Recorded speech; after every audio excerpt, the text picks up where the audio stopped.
Friends, welcome back. അപ്പോൾ കഴിഞ്ഞ ക്ലാസ്സിൽ നമ്മൾ സ്പെല്ലിംഗ് ആണ് നോക്കിയത്. അപ്പോൾ അത് ഒരു കണ്ടിന്യൂസ് ടോപ്പിക്കാണ്. നിങ്ങളൊരു ബുക്കിലോ അല്ലെങ്കിൽ വാട്സാപ്പിലോ എവിടെയെങ്കിലും ഒരു മെൻഷൻ ചെയ്യണം. ഡെയിലി ഒരു 2 സ്പെല്ലിംഗ് വീതമെങ്കിലും എഴുതി വെക്കണം. അപ്പോൾ ആ എക്സാമിൻ്റെ സമയമാകുമ്പോൾ ഒറ്റയടിക്ക് റിവിഷൻ ചെയ്യാൻ പറ്റും. ഫസ്റ്റ് അപ്പോൾ ഇത്തവണ നമുക്ക് റെക്ടിഫിക്കേഷൻ ഓഫ് എറേഴ്സ് നോക്കാം. ഇതൊരു ജസ്റ്റ് സിമ്പിൾ ടോപ്പിക്കാണ്. നമുക്ക് ജസ്റ്റ് ക്ലാസ്സിലേക്ക് പോകാം.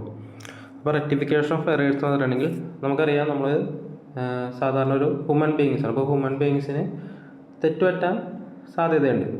അപ്പോൾ അക്കൗണ്ടൻസിയിലും അങ്ങനത്തെ മിസ്റ്റേക്ക് വരാം. അതിനാണ് റെക്ടിഫിക്കേഷൻ ഓഫ് എറേഴ്സ് എന്ന് പറഞ്ഞിട്ടുള്ളത്. അപ്പോൾ അത് 4ആയിട്ട് തിരിച്ചിട്ടുണ്ട്. ഒന്ന് error of principle, error of commission, compensating error, error of omission. അപ്പോൾ ഇത്രയാണ് 4 എണ്ണം. Unintentional omission or commission of amounts and accounts in the process of recording transaction are commonly known as errors. അപ്പോൾ അൺഇൻറ്റൻഷനൽ ആയിട്ട് നമ്മൾ ചില സമയത്ത് നമുക്ക് എറേഴ്സ് വന്നത് നമുക്ക് മനഃപൂർവ്വമല്ല, അൺഇൻറ്റൻഷനൽ ആയിട്ടായിരിക്കും. അപ്പോൾ ഇത് മെയിൻലി എറേഴ്സ് വരുന്ന സ്റ്റേജസ് നോക്കാം. ഒന്ന് ഫസ്റ്റ് ട്രാൻസാക്ഷൻ ജേണൽ വെച്ചാൽ ഫസ്റ്റ് സ്റ്റേജാണ്. അപ്പോൾ ഒരു ജേണൽ എൻട്രിയുടെ സമയത്തായിരിക്കും ഫസ്റ്റത്തെ എറർ വരുന്നത്. അപ്പോൾ error of principle, omission, commission, ഈ 3 എറർ ആ സമയത്ത് വരാം. പിന്നെ ലെഡ്ജർ പോസ്റ്റിങ്ങിൻ്റെ സമയത്ത് എന്തെങ്കിലും ഒമിഷൻ വരാം, അല്ലെങ്കിൽ റോങ് അക്കൗണ്ടിലേക്ക് പോസ്റ്റ് ചെയ്യാം, അല്ലെങ്കിൽ റോങ് സൈഡിലേക്ക് പോസ്റ്റ് ചെയ്യാം, അല്ലെങ്കിൽ റോങ് എമൗണ്ട് ടൈപ്പ് ചെയ്യും. ഇപ്പോൾ 100-ന് പകരം ചിലപ്പോൾ 50 എന്നൊക്കെ എഴുതാം. അതൊക്കെ എറർ ഓഫ് പോസ്റ്റിങ്ങിൻ്റെ സമയത്ത് വന്നതാണ്. ഇനി ലെഡ്ജർ ബാലൻസിങ്ങിൻ്റെ സമയത്ത് വന്നതാണ് നമ്മൾ ടോട്ടൽ ചെയ്യാൻ നേരത്ത് വ്യത്യാസം വരാം. പിന്നെ റോങ് ബാലൻസും വരാം. ട്രയൽ ബാലൻസ് ചെയ്യേണ്ട സമയത്ത് എറർ ഓഫ് ഒമിഷൻ വരാം, കമ്മീഷൻ വരാം. അപ്പോൾ ഇത്തരം കാര്യങ്ങളാണ് മെയിലിൽ വരുന്നത്. അപ്പോൾ ഇതെല്ലാ എറേഴ്സും മെയിലിൽ 4 കാറ്റഗറി ആയിട്ടാണ് തിരിച്ചിട്ടുള്ളത്. ഒന്ന് principle, omission, commission, compensating error.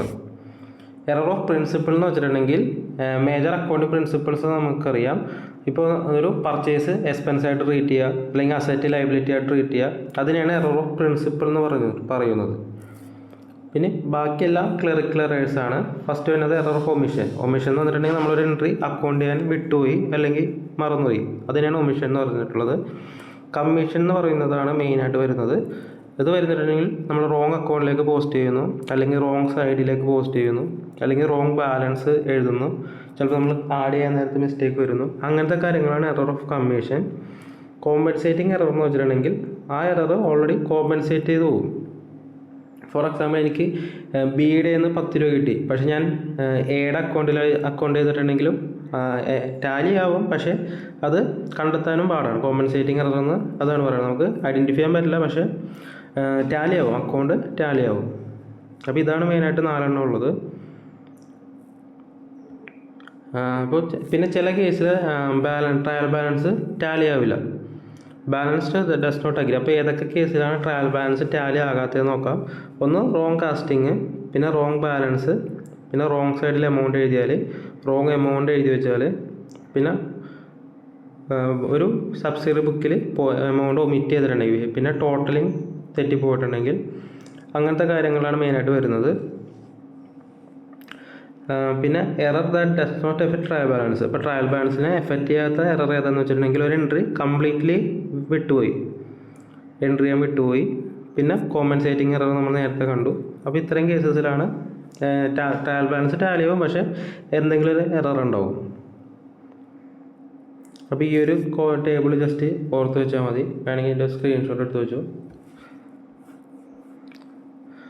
പിന്നെ നമുക്ക് ഈ എറേഴ്സ് നമുക്ക് ഡിറ്റക്റ്റ് ചെയ്തിട്ട് അത് കറക്റ്റ് ചെയ്യാം. അപ്പോൾ 3 സ്റ്റേജിലേക്ക്, ഇപ്പോൾ ഏതെങ്കിലും ഒരു സ്റ്റേജിൽ കണ്ടെത്തിയത്, ഒന്ന് ട്രയൽ ബാലൻസിൻ്റെ പ്രിപ്പറേഷൻ്റെ സമയത്ത്, അല്ലെങ്കിൽ ഫൈനൽ അക്കൗണ്ട്സിൻ്റെ സമയത്ത്, ഫൈനലൈസേഷൻ്റെ സമയത്ത്, അല്ലെങ്കിൽ next accounting period. Already account ചെയ്തു, പക്ഷേ നെക്സ്റ്റ് അക്കൗണ്ടിങ് പീരീഡിൽ വേണമെങ്കിൽ കണ്ടെത്താം. അപ്പോൾ ചില കേസസിൽ നമ്മൾക്ക് ഇപ്പോൾ ഫസ്റ്റ് ഇയറിൽ ചിലപ്പോൾ അത് റെക്ടിഫൈ ചെയ്യാൻ പറ്റില്ല. അപ്പോൾ നമ്മളൊരു സസ്പെൻസ് അക്കൗണ്ട് ഓപ്പൺ ആക്കും. എന്നിട്ട് നെക്സ്റ്റ് ഫിനാൻഷ്യൽ ഇയറിൽ ആ സസ്പെൻസ് അക്കൗണ്ട് ടാലിയാക്കി കളയും. അങ്ങനെയാണ് ചെയ്യാറുള്ളത്.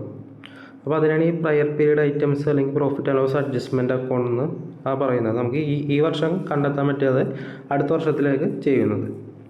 അപ്പോൾ ഇത് ജസ്റ്റ് ഇതിൻ്റെ സമ്മറി പോലെ കൊടുക്കുകയാണ്. മെയിൻലി ഇത്രയും കാര്യങ്ങൾ ഓർത്തിരുന്നാൽ മതി.